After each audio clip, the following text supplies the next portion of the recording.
ஓம் சாய்ராம். நல்லது நினைப்போம், நல்லது நடக்கும். சீரடியிலிருந்து சாய் சச்சரிதம் 8வது நாளில் இன்னைக்கு நம்ம 8வது அத்தியாயம் பார்க்க போகிறோம். இந்த 8வது அத்தியாயத்தில் நம்ம ரொம்ப முக்கியமான விஷயங்கள்லாம் தெரிஞ்சுக்க போகிறோம். நம்ம ஒவ்வொருத்தரும் ஆசீர்வதிக்கப்பட்டவங்க, அதனால தான் ஒரு மனிதராக பிறவி எடுத்திருக்கோம். இந்த மானிட பிறவியோட சிறப்பு என்ன அப்படிங்கிறத நம்ம தெரிஞ்சுக்க போகிறோம். நம்ம எல்லாரும் ஏன்டா இந்த பிறவி எடுத்தோம் அப்படின்னு நம்ம ஒரு சில நேரம் வாய் விட்டு புலம்புவோம். ஆனால் நம்ம எடுத்திருக்க இந்த மானிட பிறவி எப்படிப்பட்ட ஒரு பிறவி அப்படிங்கிறத நம்ம தெரிஞ்சுக்க போகிறோம். அதாவது ஒரு விலங்கினங்கள், மிருகங்கள், இந்த மாதிரியான விஷயங்கள் எல்லாமே இருக்குது, நம்ம எல்லாருக்கும் தெரியும். அவங்க எல்லாமே பார்த்திங்கன்னா சந்தோஷப்படும். ஆனால் மற்றவங்களை சந்தோஷிக்கே தெரியாது அதுக்கு.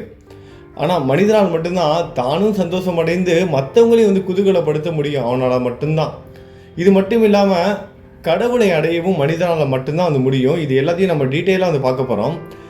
இந்த அத்தியாயத்தில் முதல்ல நம்ம தெரிஞ்சுக்க போகிறது என்னென்னா, கடவுள் கோடிக்கணக்கான உயிர்கள் படைச்சிருக்காரு. மோட்சம், நரகம், நிலம், கடல், வானம், அந்த மாதிரி நிறைய பகுதிகளில் எண்ணற்ற உயிரினங்கள் இருக்குது. அதில் குறிப்பிட்டு சொல்லணும்னா மனிதர்கள், மிருகங்கள், பூச்சிகள், தேவர்கள், உபதேவதைகள், இந்த மாதிரி நிறைய விஷயங்கள் படைச்சிருக்காரு. இதில் யாரோட புண்ணியங்கள்லாம் அதிகமாக இருக்கோ அந்த புண்ணியத்தை அவங்க அனுபவிக்கிற வகையில் அவங்களோட இறப்பிற்கு பிறகு அவங்க எங்கே போகிறாங்க? மோட்சத்துக்கு போகிறாங்க. அந்த நன்மைகளை அனுபவித்த பிறகு அவங்க என்ன பண்ணுறாங்க? திரும்பவும் மானிட பிறவியை எடுக்கிறாங்க. இதே தீமை அதிகமாக செய்தவங்க என்ன பண்ணுறாங்க? அந்த தீமை அதிகமாக செஞ்சிட்டாங்க, தீவினை அதிகமாக இருக்குது, அந்த கர்ம வினையை அனுபவிப்பதற்காக அவங்க என்ன பண்ணுறாங்க? நரகத்துக்கு போகிறாங்க. நரகத்துக்கு போய் அங்கே அந்த கர்ம வினை, அவங்க செய்த தீவினை, அதுக்குண்டான பலன் எல்லாத்தையும் அவங்க அனுபவிச்சதுக்கப்புறம் திரும்பவும் அவங்க மானிட பிறவி எடுக்கிறாங்க. இப்போ ஒரு சிலருக்கு அந்த தீவினையும் நல்வினையும் சமமாக இருக்கும். நல்லதும் பண்ணியிருப்பாங்க, கெட்டதும் பண்ணியிருப்பாங்க, சரி சமமாக இருக்கும். அப்போ அவங்க என்ன பண்ணுவாங்கன்னா, நரகத்துக்கும் போக மாட்டாங்க, மோட்சத்துக்கும் போக மாட்டாங்க. திரும்பவும் மானிட பிறவியை எடுத்து அவங்க முக்தி பெறுவதற்காக மீண்டும் ஒரு வாய்ப்பு அவங்களுக்கு வழங்கப்படும். நல்லது செஞ்சு அவங்க திரும்பவும் மோட்சம் போகிறதுக்கான மீண்டும் ஒரு வாய்ப்பு அவங்களுக்கு கொடுக்கப்படுகிறது. அடுத்ததான் நம்ம மானிட உடம்பின் தனி சிறப்பு. இப்போ நமக்கு ஒரு உடல் இருக்குல்ல, அந்த உடலோட தனி சிறப்பு. நம்ம எல்லாரும் என்ன நினைக்கிறோம்? நம்ம ஒல்லியாக இருக்கோம், குண்டாக இருக்கோம், கருப்பாக இருக்கோம், வெள்ளையாக இருக்கோம். இந்த மாதிரி நம்ம ஒவ்வொருத்தர் ஒவ்வொரு விதமாக நம்மளே தாழ்த்திக்கிறோம். ஆனால் நம்ம உடலுக்குன்னு சொல்லிட்டு ஒரு தனி சிறப்பு இருக்குது. அந்த தனி சிறப்பை தான் இப்போ நம்ம தெரிஞ்சுக்க போகிறோம். நமக்கும் உடல் இருக்குது, மிருகங்களுக்கும் உடல் இருக்குது, பறவைகளுக்கும் உடல் இருக்குது. ஆனால் இந்த எல்லாருமே உயிரினங்கள் தான், எல்லாருக்கும் உடல் இருக்குது. இப்படி உடல்கள் பெற்ற அனைத்து உயிரினங்களுக்கும் உண்டான ஒரு 4 ஒற்றுமை என்ன அப்படின்னா, 4 விஷயங்கள் பொதுவானது. அது என்னென்னா உணவு, உறக்கம், பயம் மற்றும் புணர்ச்சி. இந்த 4 அனைத்து ஜீவராசிகளுக்கும் பொதுவானது. மனிதனுடைய விஷயத்தில் அவன் ஒரு சிறப்பான சாமர்த்தியத்துடன் இயற்கையாகவே ஆக்கப்பட்டு இருக்கிறான். ஆனால் இந்த மனிதன் மட்டும் ஒரு சிறப்பான தன்மை கொண்டவன். இயற்கையாலே அந்த மாதிரியான ஒரு திறமையோட இறைவன் படைச்சிருக்காரு. இயற்கையாகவே ஆக்கப்பட்டிருக்கிறான். அதாவது மற்ற எல்லா பிறப்பாலும் அடையப்பட இயலாத ஞானத்தின் மூலம் அவன் கடவுள் காட்சியை பெறலாம். மற்ற உயிரினங்களால் ஞானத்தை பெற்றுக்கொண்டு கடவுளை பார்க்க முடியாது. ஆனால் மனிதனால் முடியும். ஞானத்தை அடைய முடியும், கடவுளை உணர முடியும், கடவுளை பார்க்க முடியும். இக்காரணத்திற்காகவே தேவர்கள் மனிதனது உரிமையை, நிலைமையை குறித்து பொறாமைப்படுகிறார்கள். தங்கள் முடிவான விடுதலையை பெறுவதற்காக மானுடர்களாய் பிறப்பதற்கு ஆவல் கொள்கிறார்கள். அதே நேரத்தில் நம்ம உடம்பு ஒரு கேவலமான ஒரு விஷயம் என்னன்னா, நம்ம பிறக்கும் போது புதிதாக இருக்கும், போக போக நம்ம என்ன ஆகுறோம்? அழுக்காகிறோம். அப்புறம் நம்ம உடம்புல சளி இருக்குது, கோழை இருக்குது, அசுத்தம் இருக்குது. இது மட்டும் இல்லாமல் நம்ம ஒரு அளவுக்கு மேலே ஒரு 30 வயது வந்தாலே நம்மளோட எலும்புகள்லாம் தேய ஆரம்பிக்குது, நோய் வருது, அப்புறம் மரணம் அடைந்து அந்த உடல் அழுகியும் போகுது. அதன் காரணமாகவே இந்த உடம்பு ரொம்ப கேவலமானது அப்படிங்கிற ஒரு கருத்தும் உண்டு. அதுவும் ஒரு உண்மைதான். இந்த மாதிரி குற்றம் குறைகள் நம்மளோட உடம்புல இருந்தாலும் நம்மளோட உடம்பின் சிறப்பான மதிப்புகள் என்னன்னா, ஞானத்தை அடைய மனிதனுக்கு ஆற்றல் இருக்கிறது. இந்த உடல் மூலமாக தான் மனிதன் ஞானத்தை அடைய முடியும். ஆன்மீகத்தில் மனமும் முக்கியம், உடலும் முக்கியம். மனித உடம்பினால் மட்டுமே அல்லது அதன் பொருட்டே அழியக்கூடிய நிலையில்லாத உடம்பின் தன்மையை பற்றியும் இவ்வுலகத்தை பற்றியும் புலன் இன்பங்களின் மீது வெறுப்பையும் நித்திய அந்நிய வஸ்துக்களை பகுத்தறியும் விவேகத்தையும் இங்கனமாக அதன் மூலம் கடவுள் காட்சியையும் ஒருவன் எய்த இயலுகிறது. அதன் அசுத்த தன்மைக்காக நாம் உடம்பை புறக்கணித்தோமானால் கடவுள் காட்சியை பெற வாய்ப்பை இழக்கிறோம். நம்ம உடம்பு வந்து கவனிச்சுக்கணும். உடம்பு வந்து கவனிச்சுக்கிட்டா மட்டும்தான் என்னோட உடல் வந்து ரொம்ப இந்த ஆன்மீகத்துல ஒரு சில பேர்லாம் என்னங்க உடம்பு அப்படின்னு வந்து சொல்லுவாங்க. ஆனா உடல் நல்லா இருந்தா மட்டும்தான் கடவுளை வந்து பார்க்க முடியும் அப்படின்னு வந்து சொல்றாங்க. இது மட்டுமா? அதை சீராட்டி புலன் இன்பங்களின் பின்னால் ஓடுவோமானால் அது மட்டும் இல்லாமல் ஒரு அளவுக்கு மேலே என் உடல் என்னோட உடல்னு அது மேலே ரொம்ப பற்றுதல் வைத்து அது பின்னாடியே நம்ம ரொம்ப கேர் எடுத்து அது பின்னாடியே ஓட ஆரம்பித்தோம்னா எது தேவையோ அதை மட்டும் செய்யணும் நம்மளோட உடலுக்கு. அதை விட்டுட்டு தேவையில்லாத விஷயங்களை நம்ம கவனம் செலுத்தினோம்னா நம்ம மன ரீதியாக ஒழுங்காக கடைபிடிக்க வேண்டிய நடைமுறைகள் எல்லாம் நம்ம என்ன பண்ணோம், நெறிமுறைகள் எல்லாம் இந்த ஆன்மீக நெறிமுறைகளெல்லாம் நம்ம வந்து மறந்துடுவோம். அதை வந்து பின்பற்ற முடியாமல் போயிடும். உடம்பை புறக்கணிக்கவோ விரும்பி செல்லமாக பராமரிக்கவோ கூடாது, ஆனால் முறையாக பராமரிக்க வேண்டும். குதிரையில் சவாரி செய்யும் ஓர் வழிப்பயணி தான் போகும் இடத்தை அடைந்து வீடு திரும்பும் வரைக்கும் தனது குதிரையை எவ்வாறு பராமரிக்கிறானோ அதை போன்று இவ்வுடம்பை பராமரிக்க வேண்டும். இவ்வுடம்பு இவ்விதமாக எப்போதும் வாழ்க்கையின் உச்ச உயர் நோக்கமான கடவுள் காட்சி அல்லது ஆத்மானுபூதியை அடையவே உபயோகப்படுத்தப்பட வேண்டும். பல்வேறு ஜீவராசிகளையும் கடவுள் படைத்தார். எனினும் அவைகளில் எதுவும் அர்த்தம் வேலையை அறிந்து பாராட்ட இயலாததனால் அவர் திருப்தியடையவில்லை. எனவே அவர் ஒரு சிறப்பான சாமர்த்தியமுள்ள ஜந்துவாக மனிதனை படைக்க வேண்டியதாயிற்று. ஞானம் என்னும் சிறந்த வார்த்தையும் அளித்தார். அவரின் லீலையும் அற்புதமான வேலையையும் சாதுரியத்தையும் மனிதன் பாராட்ட இயன்ற போது அவர் பெரிதும் மகிழ்ச்சி திருப்தி அடைந்தார். கடவுள் வந்து ரொம்ப மகிழ்ச்சி அடைஞ்சிருக்காரு. இந்த மனிதனை படிக்கும் பொழுது அந்த ஞானம் என்ற அறிவை கொடுத்து அவன் நம்மளை வந்து நேசிக்கிறான் அப்படிங்கிறத உணர்ந்து அவரு ரொம்ப திருப்தி அடைந்தாராம். நம்ம எல்லாருமே ஆசீர்வதிக்கப்பட்டாங்க. அது மட்டும் இல்லாம நம்ம சாயை சரணடையும் போது இன்னும் இந்த பிறப்பிற்கு இந்த உடலுக்கு இன்னும் வந்து மதிப்பு வந்து அதிகமாகுது. மனிதனின் முயற்சி. மனித வாழ்க்கை எவ்வளவு அருமையானது என்று உணர்ந்து மரணம் உறுதி என்று அறிந்து அது எந்த தருணத்திலும் நம்மை பற்றும் என்று அறிந்து நமது வாழ்க்கையின் குறிக்கோளை எய்த நாம் எப்போதும் விழிப்பாய் இருக்க வேண்டும். சிறிதளவு காலம் தாழ்த்தக்கூடாது, சிறிதளவு காலம் கூட தாழ்த்தக்கூடாது. அதனால் நமது குறிக்கோளை அடைய முடிகிற வரைக்கும் நம்ம என்ன பண்ணணும், ரொம்ப விரைவாக செயல்படணும். நம்மளோட குறிக்கோளை அடையிற வரைக்கும் நம்ம வந்து ரொம்ப விரைவாக செயல்படணும். எந்த நிமிஷம்னாலும் நமக்கு என்ன வேணால் ஆகும். அதனால நம்ம எவ்வளவு சீக்கிரமாக இறைவனை அடைய முடியுமோ அவ்வளவு சீக்கிரமாக நம்ம இறைவனை வந்து உணர்வதற்கு வந்து முயற்சிகள் பண்ணிக்கிட்டே இருக்கணும். ரொம்ப ஆவலாக தேடணும். வேற வேலையே இல்லை, இதுதான் வேலை. ஒரு தந்தை ஒரு மகனை தொலைத்த தந்தை எப்படி தன்னோட மகனை வந்து தேடுவான், அந்த மாதிரி தேடணும்னு வந்து சொல்றாங்க. இது மட்டுமா? எனவே நமது இலக்கை எய்த நம்மிடத்தில் உள்ள முழு ஊக்கத்துடனும் வேகத்துடனும் நாம் பாடுபட வேண்டும். அதாவது தன்னை உணர்தல், நமது சோம்பேறித்தனத்தை அகற்றிவிட்டு தூக்கத்தை கலைந்து அல்லும் பகலும் ஆத்ம ஞானம் செய்தல் வேண்டும். இதை செய்ய நாம் தவறுவோமானால் நம்மை நாமே மிருக நிலைக்கு தாழ்த்தி கொண்டவர்களாவோம். இதை எல்லாத்தையும் நம்ம செய்யலைன்னா, இந்த ஆன்மீக பாதையில் போகலை, நம்ம கடவுளை உணர்வதற்கு வந்து முயற்சி பண்ணலை, நம்ம இன்னைக்கு தியானம் பண்ண வேணாம், நாளைக்கு நம்ம இதை செஞ்சுக்கலாம், இன்னைக்கு ஓம் சாய்ராம் 108 தடவை எழுத வேணாம், நாளைக்கு எழுதிக்கலாம், இன்னைக்கு நம்ம தியானம் பண்ணல, இன்னைக்கு நம்ம சாண்டிங் பண்ணலை, இறைவனோட துதி பாடலை நாளைக்கு பண்ணிக்கலாம்னு இப்படி சோம்பேறித்தனமாக இருந்தோம்னா நம்மளோட உடல், இந்த மனித உடல் மிருகத்தின் உடலுக்கு வந்து நம்மளே அதை வந்து தாழ்த்தி கொண்டு அதுக்கு வந்து கொண்டு போயிடுவோம். நம்ம வந்து மிருகமாக மாறிடுவோம். கடவுள் காட்சியை தாமே எய்திய தகைமையுள்ள ஞானி அல்லது முனிவர் மற்றும் சத்குரு ஆகிய இவர்களை அணுகுவதே நமது குறிக்கோளை அடைய மிக சிறந்த பயனளிக்கக்கூடியதாகும், துரிதமானதும் கூட. மத பிரசங்கங்களை கேட்டும் மத நூல்களை கற்றும் அடைய முடியாதவைகளை அம்மதிப்புமிக்க ஆத்மாக்களின் கூட்டுறவால் பெறலாம். சூரியன் மட்டுமே கொடுக்கும் ஒளியை மற்றவர் எல்லா நட்சத்திரங்களும் சேர்ந்தாலும் கொடுக்க இயலாததை போன்றே புனித நூல்கள் அனைத்தும் மத பிரசங்கங்கள் அனைத்தும் சேர்ந்து கொடுக்க இயலாத ஆத்ம விவேகத்தை சத்குரு நமக்கு அளிக்கிறார். அவரின் அசைவுகளும் சாதாரண பேச்சும் நமக்கு மௌன உபதேசத்தை நல்குகிறது. மன்னித்தல், அடக்கம் உடைமை, அவாவின்மை, தர்மம், உதாரகுணம், மனம், மெய் இவற்றின் கட்டுப்பாடு, அகங்காரமற்ற தன்மை முதலிய நற்பண்புகள் எல்லாம் அத்தகைய தூய புனிதமான கூட்டுறவால் பயிற்சிக்கப்பட்டு அடியவர்களால் அனுசரிக்கப்படுகின்றன. இது அவர்களது மனதை ஒளிப்படுத்தி ஞானத்தை நல்கி தன்னை உணர செய்கிறது. சாய்பாபா அத்தகைய முன்னேற்றத்தை அருளும் ஞானி அல்லது சத்குரு ஆவார். பக்கிரியை போன்று அவர் நடித்தாலும் எப்போதும் ஆத்மாவிலேயே முற்றிலும் தன்வயப்பட்டிருந்தார். கடவுள் அல்லது தெய்வத்தன்மையை சர்வ ஜீவராசிகளுக்குள்ளும் கண்டு அவைகளை அவர் எப்போதும் அன்பு செய்தார். இன்பங்களால் அவர் உயரவும் இல்லை, துரதிர்ஷ்டங்களால் தாழ்ச்சியுறவும் இல்லை. அரசனும் ஆண்டியும் அவருக்கு ஒன்றே. எவருடைய கடைக்கண் பார்வை பிச்சைக்காரனையும் அரசனாக்க வல்லதோ அவர் ஷீரடியில் வீட்டுக்கு வீடு சென்று உணவை யாசிப்பது வழக்கம்.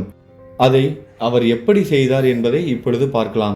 பாபா எந்த ஷீரடி மக்களின் வீடுகள் முன்னர் ஒரு பிச்சைக்காரனை போல் நின்று ஓ லாசி, அதாவது அம்மா, ஒரு ரொட்டி துண்டு கொடு என்று கூவி அப்பிச்சையை ஏற்க தம் திருக்கரங்களை நீட்டி அருளினாரோ அவர்கள் ஆசீர்வதிக்கப்பட்டவர்கள்.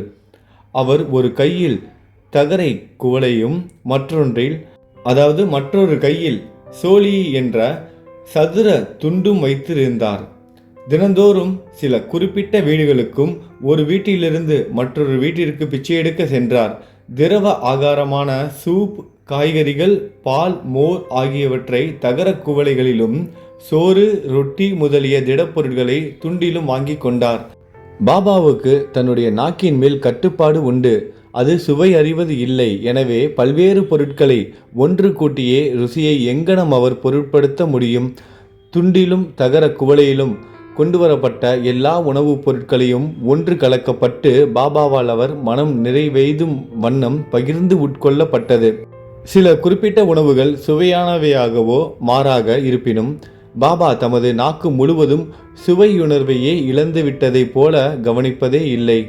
பாபா மதியம் வரை பிச்சை எடுத்தார். ஆனால் பிச்சை எடுப்பது மிகவும் நியதி இல்லாதிருந்தது. சில நாட்களில் சில சுற்றுகளே சென்றார். இந்த பிச்சை பாபா எடுத்தார்ல, அது ஒரு நியதியே இல்லை. நியதினா ஒரு முறையாக அவர் பிச்சையே எடுக்கல அப்படின்னு சொல்கிறாங்க. சில நாட்களில் சில சுற்றுகள், சில ஒரு ரவுண்டு போகிற மாதிரி சில மணி நேரம் போவாராம். இப்படி குறிப்பிட்ட நேரம் போவார், குறிப்பிட்ட நேரம் போக மாட்டார். இந்த மாதிரிலாம் எந்த ஒரு வரைமுறையும் கிடையாது. சில நாட்களில் பகல் 12 மணி வரையும் எடுத்தார். சில நாள் என்ன பண்ணார், பகல் 12 மணி வரைக்கும் கூட எடுத்துக்கிட்டே இருக்கார். அவர் ஒருத்தருக்காக தான் அவர் யாசகம் வாங்கணும். ஆனால் அவர் அந்த மாதிரி வரைமுறையெல்லாம் இல்லாமல் சில நாளில் ரொம்ப நேரமாலாம் யாசகம் வாங்கிக்கிட்டே இருப்பாராம். இவ்வாறு சேர்க்கப்பட்ட உணவு ஒரு சட்டியில் கொடுக்கப்பட்டது. நாய்களும் காக்கைகளும் பூனைகளும் அதிலிருந்து தாராளமாக சாப்பிட்டன. அப்படி வாங்குற ஒரு உணவு அவர் ஒருத்தருக்கு தானே அவர் யாசகம் வாங்கணும். ஆனால் அவர் என்ன பண்ணுறாரு, நடந்து ஒரு முறையே இல்லாமல் எவ்வளவு முடியுமோ அவ்வளவையும் வாங்குறாரு. ஒரு சில நாளில் ரொம்ப அதிகமாக யாசகம் வாங்குவாராம். அப்படி வாங்குற அந்த உணவு எல்லாத்தையும் ஒன்றா கலந்து ஒரு பாத்திரத்தில் நாய்களுக்கும் காக்கைகளுக்கும் பூனைகளுக்கும் அதுலேருந்து தாராளமாக சாப்பிட கொடுப்பாரா நம்மளோட சாயி. நல்லா தெரிஞ்சுக்கணும் ஒரு விஷயத்த. பாபா எப்பொழுதுமே நம்ம என்ன நினைக்கிறோம், அன்னதானம், ஷிரடினாலே அதாவது அன்னதானம் பண்ணணும். அப்புறம் பாபா கோவில்னாலே அன்னதானம். பாபா அன்னதானம் பண்ணுங்க, எல்லாருக்கும் உணவு கொடுங்க அப்படின்னு அவர் சொல்கிறது எல்லா ஜீவராசிகளுக்கும் உணவு கொடுங்க. அதை தான் எல்லா இடத்துலையும் சொல்லியிருக்காரு.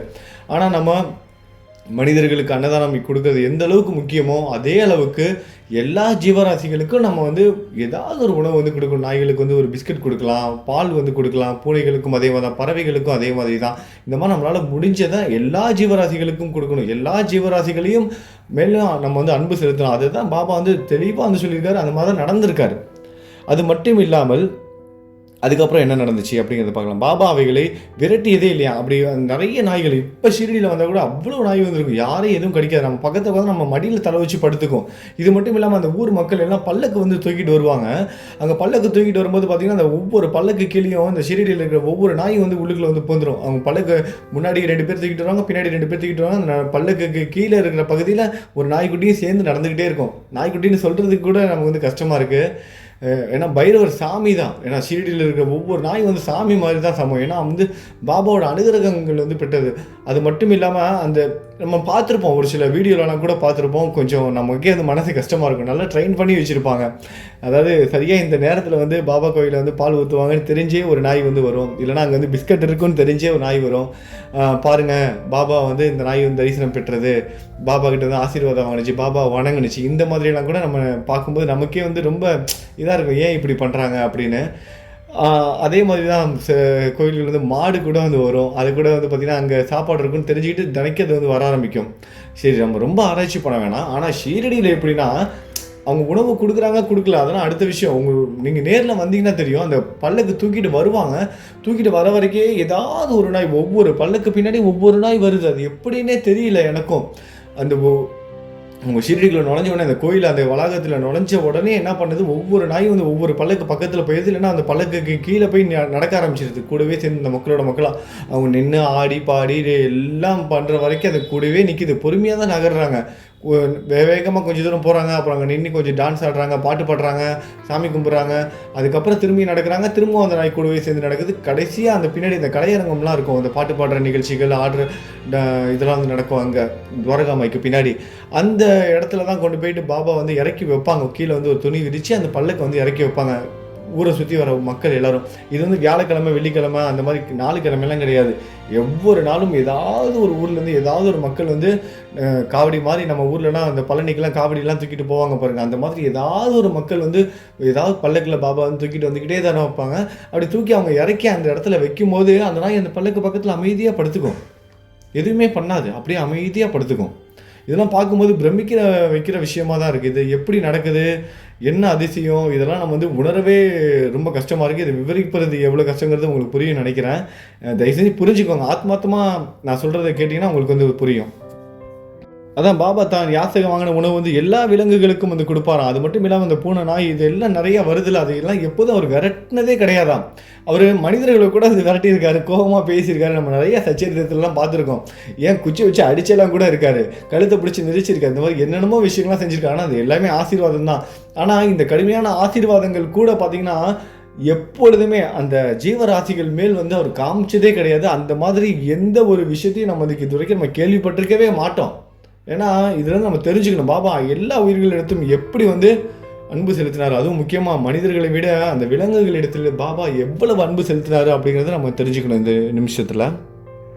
அப்புறம் அந்த மசூதி பாபா தங்கியிருந்தால துவாரகாமாய் அந்த இடத்த கூட்டி பெருக்கி சுத்தம் பண்ணுற அந்த ஒரு பெண்மணிக்கு வந்து 10 அல்லது 12 ரொட்டி துண்டுகளை தன் வீட்டிற்கு எடுத்து சென்றால் தினைக்கும் வந்து எடுத்துகிட்டு போகலாம். பாபா வந்து கொடுப்பாராம். 10 இல்லைன்னா 12 ரொட்டி துண்டுகள் வந்து எடுத்துகிட்டு போகலாம்.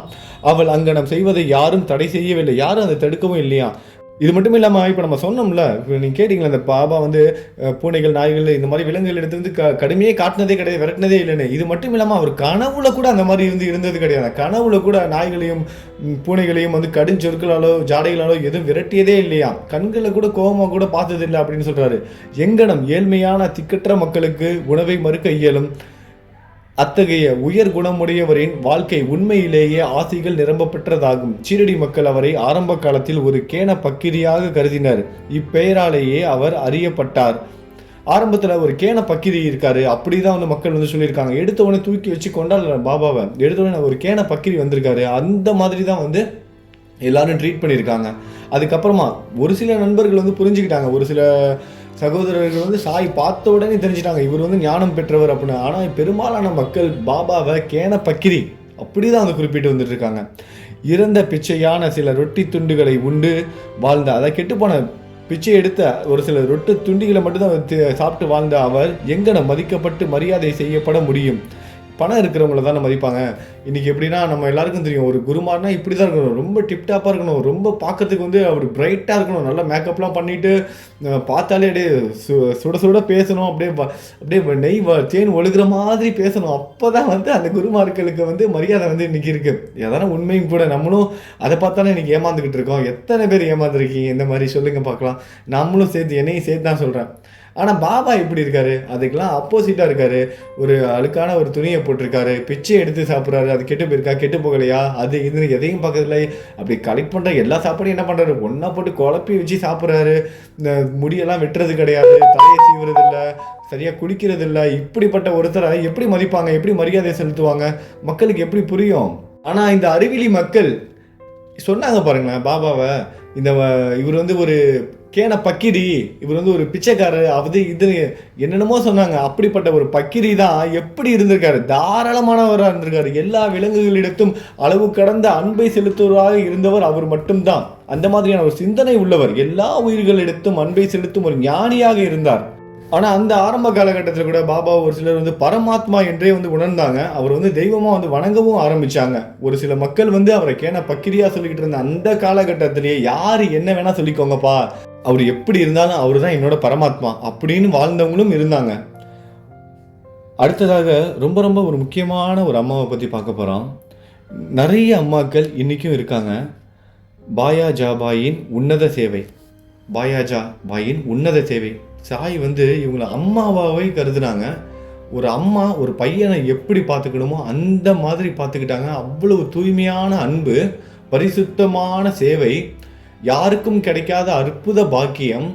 பாபா அம்மாவாக ஏற்றுக்கிட்டாங்க. அன்னைக்கு சாய் வந்து பாயாஜா பாயை வந்து அம்மாவாக பார்த்துக்கிட்டாங்க. இவங்களோட வீடு எல்லாமே நான் கூடிய சீக்கிரமாக காமிக்கிறேன் உங்களுக்கு. நம்ம அந்த இடத்துல போய் பார்க்கலாம். நான் உங்களுக்கு தனியாக ஒரு வீடியோவில் வந்து போடுறேன். தாத்தியா கோதே பாட்டீலின் தாயார் தான் இந்த பாயாஜா பாயி ஆவார். அவர் தினந்தோறும் மதியம் ரொட்டியும் காய்கறிகளும் அடங்கிய கூடையை தன் தலையில் வைத்து கொண்டு காடுகளுக்கு போவது வழக்கம். புதர் பூண்டுகளில் பல மைல் கணக்கில் அவ்வம்மையார் அலைந்து திரிந்து கேன பக்கிரியை கண்டு பிடித்து பாபாவை தேடி அலைவாங்களாம். தலையில் வந்து ரொட்டி துண்டுகளையும் காய்கறிகளையும் வைத்துக்கிட்டு பாபாவுக்கு சாப்பாடு எடுத்துக்கிட்டு அலையிறாங்க. காடு மேடெல்லாம் அலையிறாங்க. அலைஞ்சி திரிஞ்சு அவரை கண்டுபிடிச்சு அவரோட பாதத்தில் வீழ்ந்து அடக்கமாகவும் அசைவில்லாமலும் தியானத்தில் அமர்ந்திருக்கும் அவர் முன்னர் இலையை விரித்து விருந்து பரிமாறுறாங்க. ரொட்டி, காய்கறிகள், மற்ற உணவுப் பொருட்கள் முதலியவற்றை அதன் மேல் வைத்து அவரை பலவந்தமாக சாப்பிட வைப்பாங்க. எப்படி பலவந்தமாக சாப்பிட வைப்பாங்க? நான் கூடிய சீக்கிரமாக இந்த நைவேத்தியம் நம்ம வந்து ஏன் படைக்கணும், அதனால என்ன சிறப்பு, இது எல்லாமே நம்ம தனியாக ஒரு வீடியோவில் வந்து பார்க்க போகிறோம். சரி வாங்க நம்ம ஃபஸ்ட்டு இது முடிச்சிடலாம். 8வது அத்தியாயத்தை வந்து பார்த்துடலாம். பாபாவுக்கு வந்து வலுக்கட்டாயமாக வந்து கொடுப்பாங்க. ஏன்னா பாபா வந்து ஏற்றுக்க மாட்டார். ஏன்னா அவரு தான் யாசகம் போய் வாங்குவார். அவருக்கு இந்த மாதிரி தேடி வந்து இந்த மாதிரி அன்பு செலுத்துறதெல்லாம் பிடிக்காது அவருக்கு தான். அதனால் அது பலவந்தப்படுத்தி தான் அந்த ஆரம்பத்தில் வந்து கொடுக்குறாங்க பாயாஜி அம்மா வந்து. அதுக்கப்புறம் என்ன நடக்குதுன்னா, அதனால் இந்த உணவுப் பொருட்கள் முதலானவற்றை பாபா பலவந்தமாக சாப்பிட வச்சாங்க. பாயாஜா பாயின் நம்பிக்கையும் சேவையும் வியக்கத்தக்கதாக இருந்தது. ஒவ்வொரு நாளும் அவர் காட்டில் மதிய வேளைகளில் அலைந்து திரிந்து உணவை உண்ணும்படி பாபாவை வற்புறுத்தினார். இது ஒரு நாள் 2 நாள் இல்லை, தினமும். பாபா திடீர்னு இங்கே இருப்பார். திடீர்னு பார்த்தீங்கன்னா எங்கேயாவது போயிட்டு ஏதாவது காட்டுக்குள்ளே போய் உட்காந்துருவார். அதுவும் இங்கே ஷீரடிலாம் வந்தவங்களாம் தெரியும். இப்போ இந்த ஷீரடி உள்ளுக்குள்ள இந்த கோயிலை சுற்றி இருக்கிற இடம் மட்டும்தான் வந்து கொஞ்சம் நல்லா சிட்டிமாக இருக்கும். இப்பயே இப்படி இருக்குது. அப்போனா எப்படி இருந்திருக்கும்? கோயிலை சுற்றி வெறும் கிராமம், காஞ்சி போன இடமா இருக்கும். அப்படிப்பட்ட ஒரு இடம். அந்த மாதிரியான இடத்துல கல்லில் மேட்டில், அது வெயில் காலம்லாம் இங்கே சொல்லவே முடியாது. அந்த மாதிரி வெயில், மழை எல்லாத்தையும் தாங்கிக்கிட்டு அவரை தேடி கண்டுபிடிச்சி தனி ஒரு பெண்மணியாக போய் பாபாவுக்கு சாப்பாடு கொடுத்தே ஆகணும்னு ஒவ்வொரு நாளும் ஒரு மகன் விளாண்டுட்டு இருக்கான். எங்கேயோ போயிட்டான். அவங்க அம்மா போய் கூப்பிடுவாங்க. அந்த கிரவுண்டில் விளாண்டுட்டு இருப்பான். தம்பி வாடா, சாப்பிட்டுட்டு போடா அப்படின்னு கண்டிச்சு கூட்டிகிட்டு போவாங்க. ஏன் ஒரு சில வீட்டிலலாம் அவங்க விளாண்டுருக்க இடத்துக்கே சாப்பாடு தட்டை எடுத்துகிட்டு போய் ஊட்டி விட்டுருவாங்க. டீ காஃபி கொண்டு போய் கொடுப்பாங்க. இந்த மாதிரிலாம் கூட நடக்கும். அந்த மாதிரி தான் இந்த அம்மா என்ன பண்ணுறாங்க, அவன் எங்கேயாவது இருப்பான்ப்பா அப்படின்னு விட்டுட்டு போகலை. அவங்கள தேடி போகிறாங்க. தேடி போய் நீ சாப்பிட்டுட்டு நீ பண்ணுவோம் வேலையை பண்ணு அப்படின்னு வலுக்கட்டாயமாக பாபாவை சாப்பிட வைக்கிறாங்க. அவருடைய சேவை, உபாசனை, தவம் என்று எவ்வித பெயரிட்டு அதை நாம் அழைத்தாலும் இறுதி மூச்சு வரையிலும் பாபா அதனை மறக்கவே இல்லை. அவர் அந்த பாயாஜி அம்மா செஞ்சது சேவைன்னு சொல்லலாம், இல்லை உபாசனை, இல்லை தவம் செய்தாங்க, இப்படி என்ன பேர் வச்சு அழைத்தாலும் பரவாயில்ல. ஆனால் பாபா வந்து அவர் வந்து அவரோட மூச்சு இருக்கிற வரைக்கும் பாயாஜி அம்மா வந்து மறக்கவே இல்லையா. அவர் செய்த சேவையை முழுமையும் ஞாபகத்தில் வைத்து கொண்ட பாபா அவரது மகனுக்கு அபாரமான அளவிற்கு உதவி செய்தார். அதனால அந்த அம்மாவோட பையனுக்கு பாபா நிறைய உதவி செய்தாராம். நம்ம எல்லாம் முக்கியமான விஷயம், இந்த நைவேத்தியம் படைக்கிறத பற்றி பேசணும். நம்ம இதெல்லாமே செய்யணும் பாபாவுக்கு. பாபாவை நம்ம கவனிச்சோன்னா அவரு நம்ம குடும்பத்தை வந்து கவனிப்பார். பாபா மேலே அன்பு செலுத்தினா அவரு நம்ம குடும்பத்து மேலே அன்பு செலுத்தினார். இதுதான் நடந்திருக்கு. அந்த அம்மா எவ்வளவு அன்பு செலுத்துறாங்களோ அதை விட பல மடங்கு அந்த அம்மாவோட மகன் மேலே வந்து பாபா அன்பு செலுத்தியிருக்காரு, நிறைய நல்லது செஞ்சிருக்காரு. தாய்க்கும் மகனுக்கும் அவர்களது கடவுளான பக்கிரியின் மீது பெருமளவிற்கு நம்பிக்கை இருந்தது. பாபா அவர்களிடம் அடிக்கடி ஆண்டித்தனமே உண்மையான பிரபுத்தன்மையாகும், ஏனெனில் அது எப்போதும் நிலைத்து இருக்கிறது. புகழ்பெற்ற பிரபுத்தன்மை எல்லாம், செல்வம் எல்லாம் நிலையற்றவை என்று கூறுவார். சில ஆண்டுகளுக்கு பின்னால் பாபா காட்டுக்கு போவதை விட்டுவிட்டு கிராமத்தில் வசிக்க தொடங்கிவிட்டார். தமது உணவை மசூதியிலே உட்கொள்ள தொடங்கினார். அதிலிருந்து பாயாஜா பாயின் காடுகளில் சுற்றித்திரியும் அலையும் வேலை, தொந்தரவுகள் எல்லாம் ஒரு முடிவுக்கு வருது. பாபா என்ன பண்ணுறாரு, இந்த மாதிரி காட்டில் போய் உட்காந்து இந்த அம்மா விட மாட்டுறாங்க. இவங்க வந்து ரொம்ப கஷ்டப்படுறாங்க. அவங்க அன்பு புரிஞ்சிருச்சு. ஏன்னா இது ஒரு நாள் 2 நாள் நடக்கலை. ஏன்னா வந்து ஒரு பிரார்த்தனை வைக்கிறோம், ஒரு வேண்டுதல் வைக்கிறோம், இல்லை ஏதாவது நம்மளே இன்னைக்கு வேண்டிக்கும், இவங்களுக்கு வந்து இன்னைக்கு அன்னதானம் பண்ணுறோம், நாளைக்கு வந்து இவங்களுக்கு வந்து இந்த உதவி செய்யலாம், பாபாவுக்கு வந்து இந்த பூஜை பண்ணலாம். ஆனால் இது வந்து ஒரு நாள் 2 நாளில் வந்து நடக்கும். ஒரு 7 நாள் பண்ணுவோம், 8 நாள் பண்ணுவோம். ஆனால் இவங்க விடுறதா இல்லை. இவங்க வந்து ஆயுசு முழுக்க இதான் செய்வாங்க. அப்போ நம்மளால் வந்து ஒரு பெண்மணி கஷ்டப்படுறாங்க, ஒரு அம்மா கஷ்டப்படுறாங்க, அதை வந்து விரும்பாத பாபா என்றைக்குமே அந்த மாதிரி கஷ்டப்படுத்தி யாரையும் பாபா வந்து எந்த ஒரு வேண்டுதலையும் செய்ய வைக்க மாட்டாருங்கிறதுக்கு இதுக்கு வந்து ஒரு பெரிய உதாரணம். எந்த ஒரு சேவையை செய்வதாக இருந்தாலும் நம்ம ஆரம்பத்தில் நம்ம கஷ்டப்பட்டு ஒரு சேவையை செய்ய ஆரம்பித்தா கூட அதுக்கப்புறம் பாபா என்ன பண்ணுவார், ரொம்ப ஈஸியாக ஆக்கிடுவார். நான் பல நேரங்களில் இதை வந்து உணர்ந்திருக்கேன். பல விஷயங்கள், பல கோயில் பயணங்களில் ஆரம்பத்தில் கஷ்டமாக இருக்கும், போக போக அது எப்படி நடந்துச்சுன்னே தெரியாது. இன்றைக்கி அப்படியே பிரமிப்பாக இருக்குது, எப்படி இவ்வளோ கோயில்களுக்கு நம்ம தனியாக ஒரு வண்டியில் போயிட்டு வந்தோம். ஒரு இடத்துல கூட வண்டி வந்து பஞ்சர் ஆனதில்லை. 108 சாய்பாபா கோவில் வண்டியிலே ஒரு நாளைக்கு 500 கிலோமீட்டர் 600 கிலோமீட்டர் வந்து போயிட்டு வந்தேன். அப்படி போய் ஒரு நாள் கூட யாரும் கிடையாது. நைட்டில் 10 மணி 12 மணிக்கெலாம் வண்டி ஓட்டிகிட்டு போயிருக்கேன். கொட்டுற மழை, அடிக்கிற வெயில், எந்த இடத்துலையும் வண்டி ஒரு சின்னதாக ஒரு பஞ்சரோ இல்லை வேறு ஏதாவது ஒரு ப்ராப்ளத்தில் வண்டி நின்னது கிடையாது. என்னோட உடல் சோர்வும் வந்து வந்தது கிடையாது. ஆரம்பத்தில் கொஞ்சம் கஷ்டமாக இருந்தது. ஆனால் அதுக்கப்புறம் அதை பாபா அக்செப்ட் பண்ண எனக்கு ரொம்ப அப்படியே ஃபீல் ஆனது. பாபா ஏற்றுக்கிட்டாரு.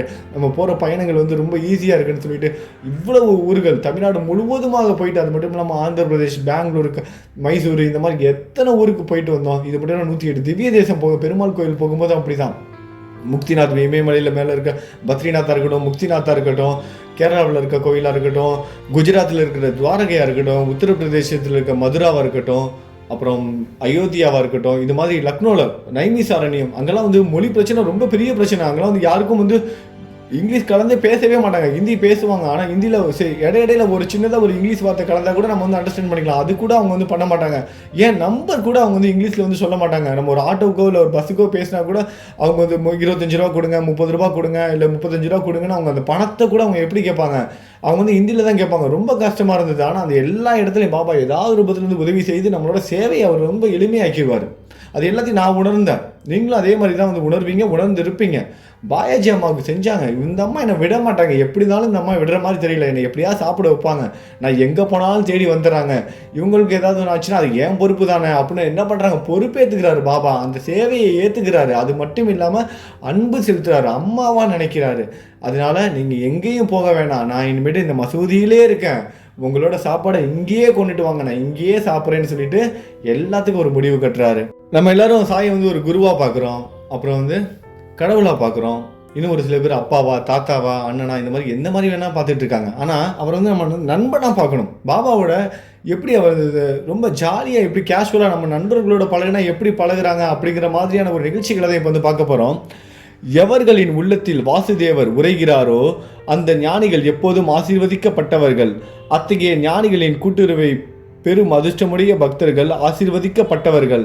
தாத்தியா கோத்தே பாட்டில், பகத் மகள்ஷாபதி என்ற அத்தகையான இரு அதிர்ஷ்டசாலிகள் சாய்பாபாவின் கூட்டுறவை சமமாக பங்கிட்டு கொண்டனர். பாபாவும் அவர்கள் இருவரையும் சமமாக நேசித்தார். இம்மூவரும் தங்கள் தலைகள் கிழக்கு மேற்கு வடக்கு நோக்கி இருக்கும்படியும் தங்கள் கால்கள் எல்லாம் சந்திக்கும்படியும் மசூதியில் தூங்கினர்.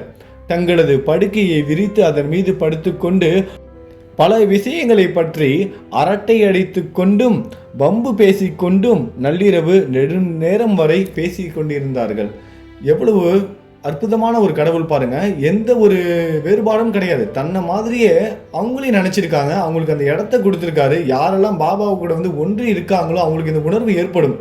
அவர் கூட படுக்க வச்சு ஒரு பேச்சுலர் ரூம் மாதிரி சந்தோஷமா பேசி அரட்டடிச்சு, ஒருத்தங்க இவங்களை கிண்டல் பண்றது, இவங்க பாபாவை கிண்டல் பண்றது, பாபா இவங்க 2 பேரையும் கிண்டல் பண்றதுன்னு சொல்லிட்டு ரொம்ப சந்தோஷமா பேசி சிரிச்சு விளையாண்டுட்டு ரொம்ப நேரம் இருந்திருக்காங்க. இந்த மாதிரிலாம் பல நாட்கள் சின்ன பசங்க மாதிரி விளையாண்டுட்டு இருந்திருக்காங்க.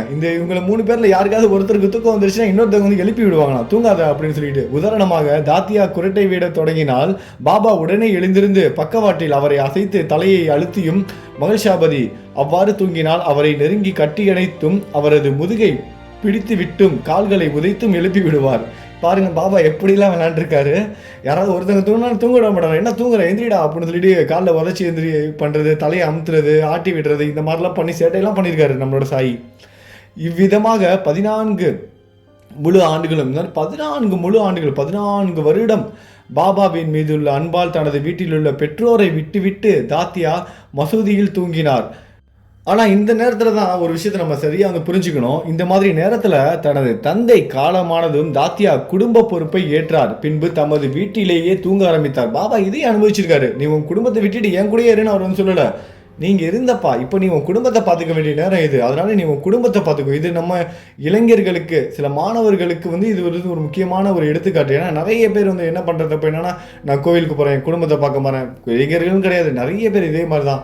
குடும்பமும் முக்கியம். உங்களுக்கு வேணா வேலை, இப்போ நீங்கள் இத்தனை நாள் வரைக்கும் நீங்கள் கோவிலில் இருந்தீங்க, சேவை செஞ்சீங்க, வேலை செஞ்சீங்க, அதெல்லாம் சரிதான். ஆனால் உங்கள் வீட்டுக்குன்னு ஒரு வேலை வரும்போது, உங்கள் குடும்பத்துக்கு பார்த்துக்க வேண்டிய பொறுப்பு உங்களுக்கு வரும்போது நீங்கள் முதல்ல குடும்பத்தை தான் பார்த்துக்கணும். நீங்கள் கோவிலில் பார்த்துக்கிறது, கோவிலுக்கு செலவு பண்ணுறது, இது எல்லாம் அதுக்கப்புறம் தான். முதல்ல உங்களோட குடும்பம் தான் முக்கியம். அதுதான் இந்த நிகழ்ச்சி வந்து நமக்கு சொல்லுது. சாய் சச்சிதை வந்து ஒரு படிக்கிற மாதிரி வந்து இருக்கக்கூடாது, அதில் இருக்க கருத்துக்களை நம்ம வந்து புரிஞ்சுக்கணும். அதான் முக்கியம். நீங்கள் பாராயணம் பண்ணுங்கள், இல்லை 7 நாள் சப்தாகம் பண்ணுங்கள், இது எல்லாமே வந்து பயன் தராது. ஆனால் நீங்கள் எத்தனை நாள் படித்தாலும் சரி, எத்தனை முறை படித்தாலும் சரி, இல்லை வாழ்க்கையில் ஒரே ஒரு முறை சச்சரிதம் படித்தாலும் சரி, அதில் இருக்க அந்த கருத்துக்கள் சரியாக வந்து புரிஞ்சுக்கணும். இதற்கு அதான் அர்த்தம். 14 வருடம் பாபா கூடயே இருந்தவங்க என்ன பண்ணுறாங்க, வீட்டில் ஒரு வேலை, அவங்க அப்பா இறந்துட்டார், அவங்க குடும்பத்தை அவர் தான் பார்த்துக்கணும். அப்படி இருக்கும்போது அவர் அனுப்பி வைக்கிறாரு, சாய் அனுப்பி வைக்கிறாரு. அதுவும் எப்படி இருந்தவங்க பாருங்கள், ஒரே பெட்டில் ஒரே போர்வையை பிரித்து போட்டு அதில் 3 பேரும் படுத்துக்கிட்டு அரட்டை அடித்து சிரித்து பேசி, ஒருத்தர் தூங்கினா இன்னொருத்தர் எழுப்பி விடுறது, இந்த மாதிரிலாம் இருந்து அப்படிப்பட்டவங்க திடீர்னு வீட்டு பொறுப்பு பார்க்கணும், நான் விட்டுட்டு போக மாட்டேன், நான் இங்கே தான் பாபா இருப்பேன் அப்படின்னு சொல்கிறவங்களாம் அனுப்பி வைக்கிறார் சாய். ஷிரடியை சேர்ந்த கணபத் கோதே பாடீலை பாபா விரும்பினார். அதற்கு சமமாக ரகதாவை சேர்ந்த சந்திரபன் ஷேட் மார்வாடியையும் விரும்பினார். இந்த சேட் காலமான பின்பு அவர் சகோதரர் புத்திரனான குசால் சந்தை அதற்கு சமமாக அல்லது அதற்கு அதிகமாகவோ கூட அன்பு செலுத்தி அல்லும் பகலும் அவர் நலத்தில் கண்ணாய் இருந்தார். பாபா ஒருத்தரை விரும்பிட்டார்னா அவங்க குடும்பத்தையே பார்த்துக்குவார். இதெல்லாம் தான் இதில் புரிஞ்சுக்கணும். நம்ம ஒருத்தரை வந்து விரும்புகிறாருன்னா அவரோட நிப்பாட்ட மாட்டார். அவங்க தலைமுறை, அவங்களோட கூட பிறந்தவங்க, அவங்களோட மகன், இது எல்லார் மேலேயும் வந்து அன்பு செலுத்துவார். அதுவும் அவங்க இல்லை, ஒருவேளை அவங்க இல்லாமல் போயிட்டாங்கன்னா அவங்க குடும்பத்துக்கு பாபா வந்து அன்பு செலுத்துவார். அந்த இடத்துல அவரும் இருப்பார். ஆத்மார்த்தமாக அவர் இருந்து எல்லாத்தையும் செய்து கொடுப்பார். அவரோட ஆசீர்வாதம் எல்லாருக்கும் கிடைக்கும். ஒரு குடும்பத்தில் ஒருத்தங்க பாபா வழிபட்டாலே போதும், அந்த குடும்பமே பாபாவோட கண்காணிப்பில் வந்திருக்கும். அவங்க இருந்தாலும் அவங்களோட மறைவுக்கு பின்னும் அவங்களோட தலைமுறைகளை பாபா பார்த்துக்குவார். அதுக்கப்புறம் அல்லும் பகலும் அவர் நலத்தில் கண்ணாய் இருந்தார். சில சமயங்களில் மாட்டு வண்டியிலோ அல்லது குதிரை வண்டியிலோ நண்பர்களுடன் பாபா ரகதாவிற்கு செல்வார். இப்படி அவரோட நண்பர்களோடு சேர்ந்து பாபா ரகதாவுக்கே போவாராம். அங்கே போய் அக்கிராமத்தில் மக்கள் வாத்திய இசையுடன் வந்து வாத்திய இசையோடு வந்து பாபா வந்து வரவேற்பாங்களாம். ரகதாங்கிறது ரொம்ப தூரம்லாம் இல்லை, ஷிரடியிலேருந்து சரியாக 6 கிலோமீட்டர் மட்டும்தான் வரும். ஒரு 15 நிமிஷத்தில் நம்ம வந்து போயிடலாம். போகிற வழியில் பார்த்தீங்கன்னா உங்களுக்கு வந்து இந்த கல்பக விருஷ மரம்லாம் சொல்லுவாங்களே, அந்த மரம்லாம் அங்கே தான் இருக்குது. பாபா வந்து நின்ன மரம், பாபா ஓய்வெடுத்த மரம்னு சொல்லுவாங்க. இந்த மாதிரி நிறைய கதைகள்லாம் இருக்குது அந்த மரத்துக்கு. ஒரு கேட்பதை கொடுக்கும் அதிசய மரம், அந்த மரம்லாம் சொல்லுவாங்க. ரொம்ப ஆசீர்வதிக்கப்பட்ட மரம்னு வந்து எல்லா பதிவுகள்லையும் நம்ம வந்து படிச்சிருப்போம், கேட்டிருப்போம். அந்த மரம்லாம் அந்த போகிற வழியில் தான் இருக்குது. அது மட்டும் இல்லாமல் அது அடுத்தபடியாக அந்த கிராமத்து மக்கள் வந்து பாபா வந்து வரவேற்கிறாங்க. கிராமத்தின் நுழைவாயிலில் பாபாவை வரவேற்று அவர் முன்னால் வீழ்ந்து வணங்குவார்கள். பெரும் வியப்பொழிவுடனும் கோலாகலத்துடனும் அவர் கிராமத்திற்குள் அழைத்து செல்லப்படுவார். குஷால் சந்த் அவரை தன் வீட்டிற்கு அழைத்து சென்று வசதியாக ஆசனத்தில் அமர்த்தி நல்ல உணவளிப்பார். பின்னர் அவர்கள் சரளமாகவும் மகிழ்ச்சியுடனும் சிறிது நேரம் சரளமாக பேசுவாங்க, மகிழ்ச்சியாக பேசுவாங்க. இதனால் புரிஞ்சுக்கணும், நம்ம வீட்டுக்கு பாபா வராரு பாருங்க, ஒருத்தரை நண்பராக நினச்சிட்டாரு, ஒருத்தர் மேலே அன்பு செலுத்துறாருன்னா பாபா அவங்க வீட்டுக்கு தேடி போவார். நீ ஷீரடிக்கு, நீ என்னோட மசூதிக்கு வரல, என்னோட துவாரகாமைக்கு வரணுங்கிற கட்டாயம்லாம் கிடையாது. நீ நினைக்கிறியா நீ உங்களால் ஷீரடிக்கு வர முடியலன்னு நீங்கள் கவலைப்படுறீங்களா? ஒரு விஷயத்தை செய்யுங்க. இப்போ நீங்கள் ஓம் சாய்ராம் சொல்லுங்கள், உங்கள் வீட்டுக்கு பாபா வருவார், நீங்கள் இருக்கிற ஊரே ஷீரடியாக மாறும். அதுதான் நடந்திருக்கு. அதுதான் நம்ம இந்த இடத்துல வந்து புரிஞ்சுக்கணும். அதனால் யாரும் வந்து வருத்தப்படக்கூடாது. பாபா நேரடியாக வீட்டுக்கே வராரு பாருங்கள். வீட்டுக்கு அழைத்து சென்று பாபா வசதியாக என்ன பண்ணுறாரு, அந்த ஆசனத்தில் அமர்த்தி உணவுலாம் கொடுக்குறாரு. பின்னர் அவங்க எல்லாம் சரளமாக மகிழ்ச்சியோடு பேசிக்கிறாங்க. ஒரு நண்பர்கள்ட்ட பேசுகிற மாதிரி சரளமாக எதை பற்றி வேணால் பேசலாம் பாபா கிட்ட. அதுக்கு இது இந்த கதை அந்த கதை கிடையாது. நம்ம குடும்ப வாழ்க்கையை பற்றி எல்லாத்த பற்றியும் பாபா கிட்ட வந்து பேசலாம். எல்லாத்துக்கும் அவர் வந்து விடை கொடுப்பார். எதை பற்றி வேணாலும் நீங்கள் சாய்கிட்ட வந்து பேசலாம். அதுக்கு அடுத்தபடியாக சிறிது நேரம் உரையாடிய பின் அனைவருக்கும் மகிழ்ச்சியும் ஆசையும் நல்கிவிட்டு பாபா ஷீரடிக்கு திரும்புவார். கொஞ்ச நேரம் இருந்து பேசி மகிழ்ச்சியாக எல்லாருக்கிட்டையும் மகிழ்ச்சியாக பேசுவார். எல்லாரையும் சந்தோஷப்படுத்திட்டு எல்லாரோட மன பாரத்தையும் இறக்கி வச்சுட்டு எல்லாருக்கும் ஆசீர்வாதத்தை கொடுத்துட்டு அப்புறம் பாபா என்ன பண்ணுறாரு, ஷீரடிக்கு திரும்புகிறாரு. தெற்கு ரகதாவுக்கும் வடக்கே நீம்காவனுக்கும் இடையே சரியான மையப்பகுதியில் ஷீரடி அமைந்துள்ளது. இந்த இடங்களுக்கு அப்பால் பாபா தமது வாழ்நாளில் சென்றது இல்லை. இந்த இடங்களுக்கு அதுக்கப்புறம் பாபா வந்து நேரில் வந்து போகலையா. அதுக்கப்புறம் வந்து ஷீரடியில் தங்கிட்டார். அவர் எவ்வித ரயில் வண்டியும் இந்த ஒவ்வொரு நிகழ்ச்சியும் நம்ம வந்து தெரிஞ்சுக்கணும் இதெல்லாம் வந்து நடந்திருக்கு. அப்போனா பாபா வந்து இப்படிப்பட்டவர், பாபா தேடி போவார். இது எல்லாமே ஒரு ஒரு உதாரணங்கள். இந்த உதாரணங்கள்லாம் பாபா வந்து கொடுத்து முடிச்சிட்டாரு. அதுக்கப்புறம் அவருக்கான வேலைகள் ஷீரடியிலே தான் முழுவதுமாக இருக்குது. அதனால் அவர் வேறு எங்கேயுமே போகலை, ஷீரடியில் மட்டும்தான் இருக்கார், துவாரகாமாயில் மட்டுமே தான் இருக்கார். அடுத்த 60 ஆண்டுகள் முழுவதும் அங்கேயே தான் இருக்கார் பாபா. பாபா தமது வாழ்நாளில் சென்றதில்லை. அவர் எவ்வித ரயில் வண்டியையும் பார்த்ததே இல்லை. அவர் ரயில் வண்டியெல்லாம் பார்த்ததே கிடையாது, பிரயாணம் செய்ததும் கிடையாது, எங்கே ஊருக்கும் போனதும் கிடையாது. எனினும் எல்லா வண்டிகள் வரும் நேரம், புறப்படும் நேரங்கள் எல்லாம் மிக சரியாகவே பாபாவுக்கு தெரியும். அவர் எந்த ட்ரெயின்லையும் போனதில்லை, எந்த வண்டியிலையும் போனதில்லை. அப்படி இருந்தும் ஷீரடிக்கு அந்த கோபர்கான் ரயில்வே நிலையத்திற்கு என்னென்ன ட்ரெயின் வருது, என்னென்ன ட்ரெயின் எந்த டைமில் கிளம்புது, இது எல்லாமே அவருக்கு தெரியும். எந்தெந்த ஊர்லேருந்து வருது எல்லாமே அவர் தெரிஞ்சு வச்சுருந்தார். ஆனால் அவர் அந்த ட்ரெயினை கண்ணில் கூட பார்த்ததில்லை. பாபாவிடம் விடை பெற்று கொண்ட போது அவரின் அறிவுரைகளின்படி நடந்தவர்கள் நன்மை அடைந்தார்கள். யாரெல்லாம் ஷீரடிக்கு வந்துட்டு பாபா கிட்ட அறிவுரை வாங்கிட்டு ஆசி வாங்கிட்டு அவரோட அனுமதியை பெற்றுட்டு ஷீரடி கிளம்புறாங்களோ அவங்க வந்து நன்மை அடைந்தாங்க. அதை மதிக்காதவர்கள், பாபா கிட்ட இந்த மாதிரி மதிக்காமல் நம்ம சொல்லாமல் போனவங்க வந்து ஒரு சில சங்கடங்களுக்கும் உள்ளானார்கள். அதுவும் உண்மை. இதை பற்றியும் இன்னும் பல நிகழ்ச்சிகள் குறித்தும் அடுத்த அத்தியாயத்தில் வந்து பார்க்க போகிறோம். ஒரு விஷயம் நல்லா ஞாபகம் வச்சுக்கோங்க, நீங்கள் எப்போ ஷீரடிக்கு வந்தாலும் நீங்கள் கிளம்புறப்ப எல்லாரும் ஷீரடிக்கு வருவாங்க. வந்தவொடனே எப்போ ஆரத்தி பார்க்குறது, எப்போ தரிசனம் பார்ப்பது, இந்த மாதிரிலாம் நிறைய பிளான் வந்து வச்சுருப்பாங்க. முக்கியமாக நீங்கள் செய்ய வேண்டியது என்ன அப்படின்னா, இதுக்கு முன்னாடி செஞ்சுருப்பீங்க, ஒரு சில பேர் செய்யாமல் இருப்பீங்க. ஆனால் இனிமேல் இதை எப்போதும் கடைப்பிடிங்க. ஷீரடியை விட்டு கிளம்பும்போது துவாரகமாயில் வந்து பாபா கிட்ட ஆசி பெற்றுட்டு, பாபா நான் போயிட்டு வரேன் பாபா, நீங்கள் என் வீட்டுக்கு வாங்க பாபா, நான் ஷீரடிக்கு வர வரைக்கும் நீங்கள் என் கூடயே என் வீட்டுக்கு வந்துடுங்க பாபான்னு அவர்கிட்ட சொல்லிவிட்டு அவர்கிட்ட அனுமதி வாங்கிட்டு ஆசீர்வாதம் வாங்கிட்டு கிளம்புங்க. ஒருவேளை நீங்கள் துவாரகாமாய்க்கு வரும்போது உங்கள் கையில் ஃபோன் இருக்குது, ஃபோனை வச்சுட்டு துவாரகாமாய்க்குள்ளே போக முடியாது, போக வந்து அலோவ் பண்ண மாட்டாங்க. அப்போ என்ன பண்ணுறது? பரவாயில்ல, நீங்கள் துவாரகாமாயிலே வெளியவே நின்று சாமி கும்பிடுங்க. பாபாட்ட சொல்லிவிட்டு பக்கத்துலேயே பார்த்தீங்கன்னா சாவடி இருக்கும். நீங்கள் சாவடிக்கு போனீங்கன்னா ஃபோன் வந்து கொண்டுட்டு போகலாம். ஆனால் வீடியோ ஃபோட்டோ வந்து உள்ளுக்குள்ள வந்து எடுக்கக்கூடாது. தெரியாமல் ஒரு சில பேர் எடுப்பாங்க, அந்த தவறு செய்யாதீங்க. ஏன்னா வந்து கோயிலோட விதிமுறைகளை நம்ம வந்து கடைபிடிக்கணும். நீங்கள் சாவடிக்குள்ளே ஃபோன் எடுத்துகிட்டு போகலாம், ஆனால் வீடியோ வந்து ஃபோட்டோ வந்து எடுக்கக்கூடாது. அங்கே சாவடியில் போய்ட்டு பாபா கிட்ட சொல்லிவிட்டு அனுமதி வாங்கிட்டு ஊருக்கு வந்து கிளம்புங்க. இதுதான் நல்லது. இதை நீங்கள் தயவு செய்து இனிமேல் வந்து கடைப்பிடிங்க.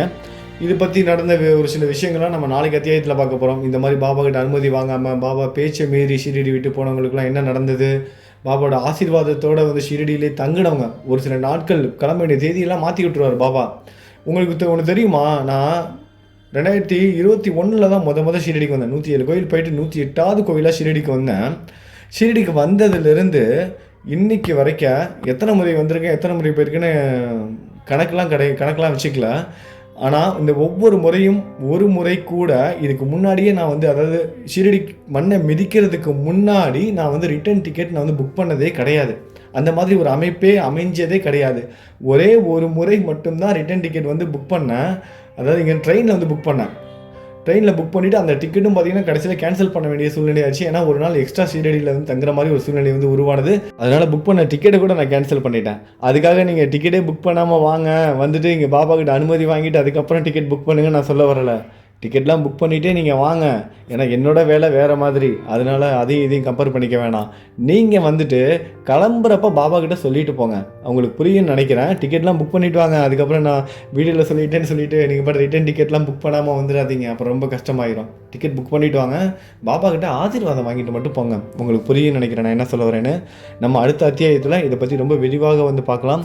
நல்லது நினைப்போம், நல்லதே நடக்கும். ஓம் சாய்ராம்.